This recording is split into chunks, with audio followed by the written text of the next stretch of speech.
আসসালামু আলাইকুম। আশা করি সবাই ভালো আছেন। আল্লাহর রহমতে আমিও ভালো আছি। তো আজকে একটি নতুন রেসিপি নিয়ে আসছি। এই যে রূপচাঁদা মাছ বাজার থেকে আনছিল, তো কেটে কুটে ধুয়ে নিতে সন্ধ্যা হয়ে গেছিলো, তাই ওই দিন রান্না করতে পারিনি। পরের দিন সকালবেলা আমি মাছটাকে রান্না করার জন্য রেডি করে নিচ্ছি। তো আজকে রান্নাটা আমার স্বামীর জন্য। তো আমার পুরো ভিডিওটি দেখেন, আশা করি ভালো লাগবে। তো মাছটাকে আমি একটু আস্তে তারপর ভালো করে পরিষ্কার করে ধুয়ে নিচ্ছি। এখন আমি মাছটা মাখার জন্য একটি মশলা তৈরি করব।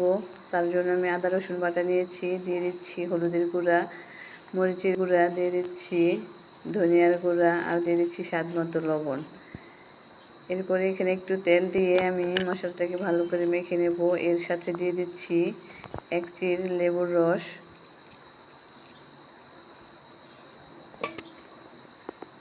তারপর আমি মশলাটাকে ভালো করে মেখে মাছের সাথে ভালো করে এপিঠ ওপিঠ ভালো করে মেখে নেব।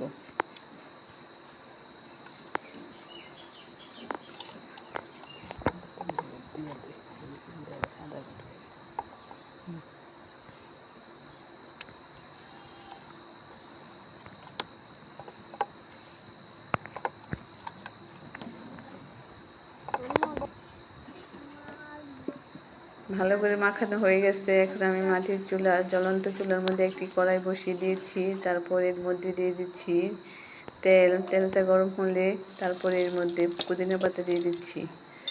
এখন আমি মাছটা দিয়ে হালকা তাপে উল্টে পাল্টে ভেজে নেব।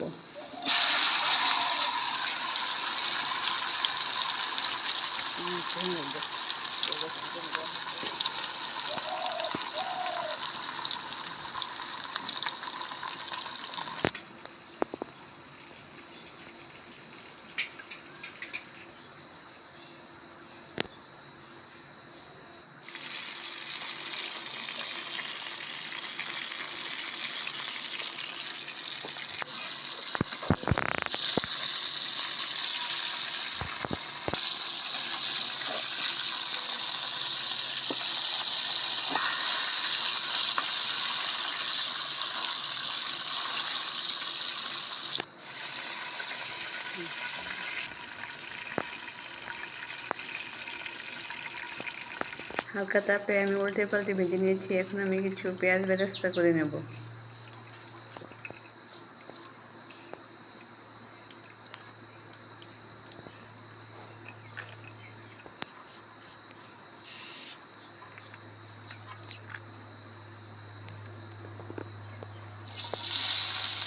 পেঁয়াজ আর কাঁচামরিচ বেরেস্তা করে নেব।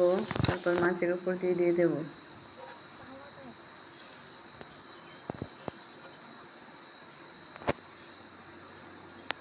হয়ে গেছে রূপচাঁদা মাছ ভাজা। তো দেখেন কতটা লবণ দেখাচ্ছে। তো এর সাথে আমি আর রান্না করব, সাদা পোলাও রান্না করব। এই জন্য আমি পেঁয়াজটাকে ভেজে নিচ্ছি। তারপর আমি এখানে পোলাও চাল দিয়ে দিচ্ছি। এখানে আমি কালো জিরা চাল নিয়েছি। তো চালটাকে আমি ভালো করে কষিয়ে নেব। তো এইভাবে কিন্তু চালটা যত ভালো করে কষাবেন পোলাওটা কিন্তু তত ঝরঝরে হবে। তারপর পোলাও চালটা কষানো হয়ে গেছে। এখন আমি পরিমাণ মতো পানি দিয়ে দিচ্ছি, চালের ডাবল পরিমাণ পানি দিয়ে তারপর আমি পোলাওটাকে রান্না করে নিচ্ছি।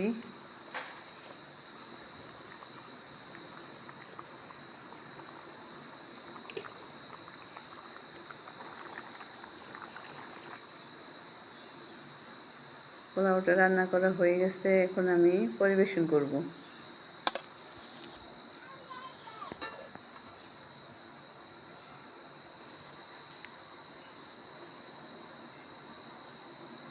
দেখেন পোলাওটা কত ঝরঝরে হয়েছে।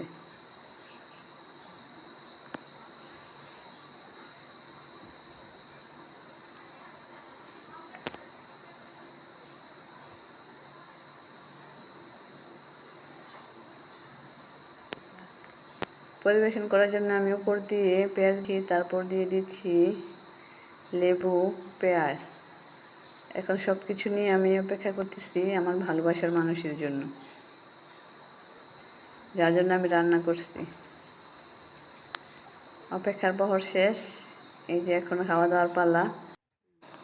যারা যারা আমার পাশে রয়েছেন সবাইকে অসংখ্য অসংখ্য ধন্যবাদ আমার ভিডিওটি দেখার জন্য। নতুন আরেকটি ভিডিও নিয়ে অন্য আরেকদিন হাজির হব। তো আজকের মতো বিদায় নিচ্ছি। আল্লাহ হাফেজ।